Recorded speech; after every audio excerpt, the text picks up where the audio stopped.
आज की घटना आपको इस तरह से भयभीत कर देगी कि आपके लिए आपकी ही रोजमर्रा की जगह पर अकेले रहना मुश्किल हो जाएगा, क्योंकि इस खौफनाक रोंगटे खड़े कर देने वाले मामले में वही हुआ जिसने शाहिद के साथ साथ अन्य लोगों को झंझोड़ कर रख दिया। लेकिन इससे भी ज्यादा हैरानी की बात ये थी कि इससे पहले ये भूतनी कहाँ थी और केवल उसी रात को ये क्यों प्रकट हुई। हेलो दोस्तों, मेरा नाम अमन है। मैं आप सभी के मनपसंद यूट्यूब चैनल कहानी रंगमंच पे आपका स्वागत करती हूँ। उम्मीद करती हूँ कि आप सभी अच्छे और स्वस्थ होंगे। इसी तरह की वीडियो देखने के लिए अपने चैनल को सब्सक्राइब कीजिए और हाँ, बेल आइकन को दबाना मत भूलना ताकि आपको आने वाले वीडियो के नोटिफिकेशंस मिलते रहें। तो चलिए शुरू करते हैं आज का भयानक किस्सा। दोस्तों, आज का जो किस्सा है ये अहमदाबाद का किस्सा है। यहाँ पर ना एक शाहिद नाम का लड़का जो कि सूरत से बिलोंग करता है, लेकिन यहाँ पर पढ़ाई करने के लिए आया है। ये मेडिकल की पढ़ाई करता है। जिस घर में शाहिद रहता है, ये जो घर है ये मिनी बंगले जैसा घर है। इस घर में 3 रूम है, जिसके एक रूम में शाहिद रहता है और 2 रूम में ना इसके सीनियर्स रहते हैं। तीनों ये जो लड़के हैं अपने अपने रूम में रहते हैं। आपको पता कि मेडिकल की पढ़ाई है, ये लोग हॉस्टल में इसलिए नहीं रहे कि ताकि इनको कोई डिस्टर्ब ना हो, ये आराम से एक घर में शांति से अपना पढ़ सके। काफ़ी टाइम से सब कुछ अच्छा चल रहा होता है। एक बार क्या होता है, शाहिद के जो सीनियर्स होते हैं ना, इनका एक फ्रेंड होता है, उसका बर्थडे होता है। तो वो ना रात के वक्त शाहिद को बोलते हैं कि ऐसा करना, हम लोगों को आने में थोड़ा देरी हो सकती है, तो थोड़ा चौकन्ना रहकर ना सोना, अंदर से दरवाजे को लॉक मत करना। हाँ, हम बेल बजाएंगे तो तू दरवाजा खोल देना। तो शाहिद बोलता है ठीक है। रात के 1 बजे तक शाहिद अपना अच्छे से पढ़ाई कर रहा होता है। पढ़ाई करने के बाद इसको रियलाइज होता है यार काफ़ी टाइम हो गया, मुझे सो जाना चाहिए। तो ये ना हेडफोन लगाता है और धीमी आवाज़ में गाने सुनते सुनते इसकी आँख कब लग जाती है इसको पता ही नहीं चलता है। ये पलटी मार कर साइड पे सो रहा होता है, लेफ्ट साइड ये सो रहा होता है। तो अचानक से ना इसका फ़ोन बजता है। इसको बहुत गहरी नींद आई होती है। ये ना अपना नंबर देखता है कि किसका नंबर है। जब हाथ में फ़ोन लेता है ना तो इसको पूरा धुंधला धुंधला दिखाई देता है। फ़ोन पर कोई नंबर छपा हुआ दिखाई नहीं देता। फिर ये फ़ोन उठा लेता है और इसके ना हेलो बोलने से पहले ही इसके कान में एक आवाज़ आती है, और वो जो आवाज़ थी ना कुछ इस तरह की थी। ये आवाज़ सुनकर शाहिद एकदम डर जाता है, घबरा जाता है। उसकी जो पूरी नींद थी ना वो उड़ जाती है। वो फटाफट अपने फ़ोन पर नंबर देखता है, तो वो ये देखकर एकदम चौंक जाता है कि उसके फ़ोन पर ना इस वक्त कोई भी नंबर छपा नहीं होता है। कोई नंबर बताता ही नहीं कि उसके फ़ोन पर इस वक्त कोई कॉल आया है। शाहिद एकदम डर जाता है, घबरा जाता है कि ये किस तरह की आवाज़ थी। ये सब ना ये थोड़ा टाइम जागता है, सोचता है कि ऐसे कैसे हो सकता है, मेरे फ़ोन पे वो नंबर क्यों नहीं छपा है। ये सोचते सोचते ना अचानक से शाहिद अभी नींद में जा ही रहा होता है, तो ना इसको अपने कानों में एक आवाज़ आती है, जैसे कि हल्की सी आवाज़ आती है। ऐसा करते करते अब ना ये आवाज़ के साथ साथ शाहिद को ऐसा लगता है कि जैसे गरम गरम सांसें उसके कान में उसको फील हो रही है, कोई फूंक रहा है। ये देखकर शाहिद की पूरी नींद उड़ जाती है, घबरा जाता है। मैंने आपको बताया था ना कि शाहिद पलटी मारकर सो रहा था, तो उसको ऐसा महसूस हुआ कि जैसे कोई उसको लिपट कर सो रहा है। शाहिद घबरा जाता है, फट से पलटी मारता है, राइट साइड में पलटी मारता है, क्योंकि उसने लेफ्ट साइड में पलटी मारी हुई थी। जैसे ही उसने राइट साइड में पलटी मारी ना, तो वो अपनी आंखों से ना ये देखकर चौंक जाता है कि उसके बाजू में एक बहुत ही डरावनी सी खूंखार लड़की लेटी हुई है, जिसकी मोटी मोटी आंखें हैं, लंबे लंबे उसके दांत हैं, और उसकी जो चेहरे की आधी चमड़ी है ना वो बहुत ही भयानक अजीब से तरीके की सड़ी हुई है। ऐसा लग रहा है कि उसके चेहरे की चमड़ी जो है ना सड़ के ऐसे जैसे लोथ नीचे आ जाती है ना, स्किन नीचे आ जाती है, वैसे उसकी स्किन लटक रही है और उस भूतनी से ना अजीब सी भयंकर बास आ रही है। ये देखकर शाहिद एकदम चौंक जाता है। उसके हाथ पैर पूरे ठंडे पड़ जाते हैं। उसके मुंह से तो आवाज़ भी नहीं निकल रही है। पूरा सर से पांव तक वो कांपने लग जाता है। यहाँ तक कि शाहिद के पैंट में ही उसका पेशाब निकल जाता है और वो उस भूतनी को देखकर बहुत ही ज़्यादा घबरा जाता है। वो जो भूतनी है ना आराम से बेड पर बैठती है। बैठे बैठे वो ना पंखे पर एक रस्सी का फंदा डालती है। फंदा डालने के बाद वो जो भूतनी है सीधा हवा में उठती है उसके पैर सीधा हवा में होते हैं और उस फांसी के फंदे पर ना वो अपने आप को लटका लेती है।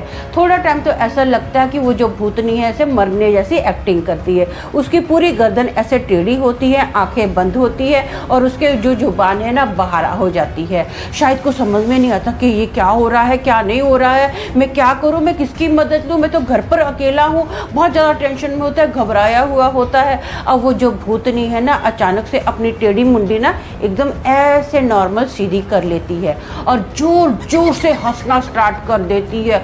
बहुत ही भयानक डरावनी उसकी हंसी है, पूरे रूम में उसकी हंसी गूंज रही है और उसकी हंसी से ना ऐसे जोर जोर से कर्टन हिलने लग जाते हैं कि जैसे रूम में आंधी आ गई है। जोर जोर से कर्टन हिल रहे हैं, फोटो फ्रेम्स नीचे गिर रही है, जो भी अभी जो नॉर्मल सजावट का सामान होता है सारा नीचे गिरना स्टार्ट हो जाता है। खुद लकड़ी का कबाड़ खुल जाता है, धाड़ धाड़ धाड़ देने बजना स्टार्ट हो जाता है।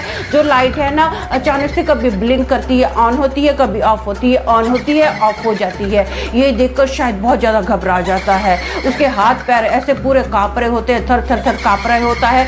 उसके जो दांत है ना वो भी थर थर थर थर काँप रहे होते हैं, टप टप टप टप। ठंडी में जैसे दांत काँपते हैं वैसे ही उसके दांत काँपने स्टार्ट हो जाते हैं। अब शाहिद को एक ही चीज़ याद आती है कि इस घटना से मुझे जो है ना सिर्फ परमेश्वर बचा सकता है। इस भूतनी से मुझे और कोई व्यक्ति नहीं बचा सकता, मुझे सिर्फ परमेश्वर बचा सकता है। शाहिद के मुंह से आवाज़ नहीं निकल रही होती, लेकिन वो मन ही मन में ना परमेश्वर को पुकारता कि परमेश्वर मुझे बचा, मेरी मदद कर, तू ही मेरा सहारा है। शायद मन ही मन में ये सारी बातें कर रहा होता है, वो प्रार्थना करता है। इतने वो जो भूतनी है ना जोर से चीखती है और एकदम से ओझल हो जाती है, गायब हो जाती है शाहिद की नज़रों से। शाहिद फटाफट अपने रूम से बाहर निकलता है। वो जस्ट मेन डोर के पास जा ही रहा था कि दरवाजा खोल ही रहा था, इतने में उसके दोस्त आ जाते हैं। उसको देखकर ना शाहिद को देखकर कि ये बहुत ज़्यादा घबराया हुआ है, वो पूछते हैं कि क्या हो गया, क्या हो गया, तू ठीक तो है, कोई चोर वगैरह तो नहीं आ गया है? तो शाहिद बोलता नहीं कोई चोर वगैरह नहीं आया, मेरे रूम में ना भूतनी है, भूतनी है। शाहिद ये जो बात है ना बहुत ही घबराई हुई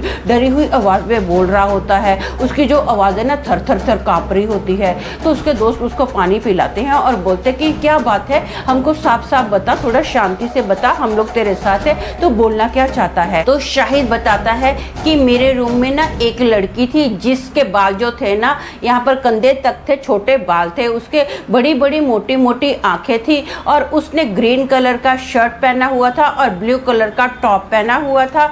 और वो जो भूतनी थी ना देखने में बहुत ही ज़्यादा डरावनी लग रही थी, बहुत ज़्यादा खूंखार लग रही थी। जो भूतनी थी उसकी नॉर्मल जितनी लड़कियों की हाइट रहती है 5 फुट 5 इंच इतनी उसकी हाइट थी। और वो भूतनी ने क्या किया, देखते ही देखते ना अपने आप को पंखे पर फंदा डाला और ख़त्म कर दिया और बाद में वो अजीब सा हंसने लग गई। तो इतने में इसका सीनियर बोलता ओ शिट, ये तो 100% मीना होगी। तो उसका दूसरा दोस्त बोलता है कि तू कैसे बोल सकते है 100% मीना होगी? बोला यार आज हम लोग हार्दिक के बर्थडे पे गए थे। बोला हाँ गए थे। तो बोला तुझे याद है 1 साल पहले भी हार्दिक के बर्थडे पर गए थे और जिस रूम में शाहिद रहता है आज से 1 साल पहले इस रूम में मीना रहती थी और हम लोग शाहिद के बर्थडे पर थे और मीना ने अपने आप को फांदा लगाकर खत्म कर दिया था। तुझे पता है ना 1 साल पहले की बात है, आज ही का तो दिन था, हार्दिक का बर्थडे था, तू याद कर। तो उसका दोस्त बोलता हाँ यार मुझे 100% याद आ गया कि हाँ उस दिन तो हार्दिक का बर्थडे था जिस दिन मीना ने अपने आप को खत्म कर लिया था। हाँ यार ये तो पक्का मीना का भूत हो सकता है, इसी दिन मीना मरी थी और आज ही के दिन तुझे मीना की आत्मा दिखाई दी। 1 साल हो गया पूरा मीना को मरे हुए, 1 साल के बाद तुझे मीना दिखाई दी। इससे पहले इस घर में मीना कभी किसी को दिखाई नहीं दी, ना ही उसकी प्रेजेंस कभी फील हुई। आज 1 साल के बाद हमको उसके प्रेजेंस भी फील हुई है और शायद तुझे मीना दिखाई भी दी है। तो शायद बोलता हाँ यार मुझे बहुत डर लग रहा है, मैं अपने रूम में नहीं सोऊंगा, क्या मैं तुम लोगों के साथ सो सकता हूँ? तो उसके दोस्त बोलते हाँ हमें कोई प्रॉब्लम नहीं है। तो तीनों लड़के जो होते हैं ना एक ही रूम में सोते हैं, 3-4 दिन लोग ये एक ही रूम में सोते हैं, इनको मीना की कोई प्रेजेंस फील नहीं होती है। तो एक रात शाहिद बोलता है कि ऐसा करो कुछ दिन के लिए ना तुम लोग मेरे रूम में सो, हो सकता है कि मीना दिखाई दे। तो ये लोग ऐसा ही करते हैं। 2 दिन तो ये अच्छे से सो नहीं पाते हैं, तीसरे दिन अच्छे से सो जाते हैं। लेकिन शाहिद को मीना की प्रेजेंस उस दिन के बाद कभी भी दिखाई नहीं दी। बस वो लास्ट डे था जब शाहिद को मीना दिखाई दी थी, जिस दिन उसकी मौत का दिन था। उस दिन के बाद शाहिद को कभी भी मीना दिखाई नहीं दी। तो फिर ये लड़के सोचते हैं कि अब शायद हमको लगता है कि मीना हमको दिखाई नहीं देगी क्योंकि इसकी मौत का दिन था इसलिए तुझे दिखाई दी। अब जो शाहिद होता है अपने ही रूम में सोता है है, अकेला आराम से शांति से सोता है, इसके साथ कोई भी गड़बड़ नहीं हुई थी। तो दोस्तों मेरा मानना ये है कि जिस दिन कोई अपना जीवन खत्म कर लेता है वही दिन होता है जब उसको आत्मा देखने की संभावना होती है। ये पागलपन जैसा लगता है लेकिन ये सच है, लेकिन इसका मतलब ये नहीं है कि हर मामले में होता है, क्योंकि कुछ आत्माएं हर बार डराती और सताती रहती हैं और कभी कोई कुछ भी नहीं करती हैं। तो आज के लिए बस इतना ही, कल फिर मिलेंगे और एक भयानक किस्से के साथ। तब तक के लिए शालोम, शांति और सलाम।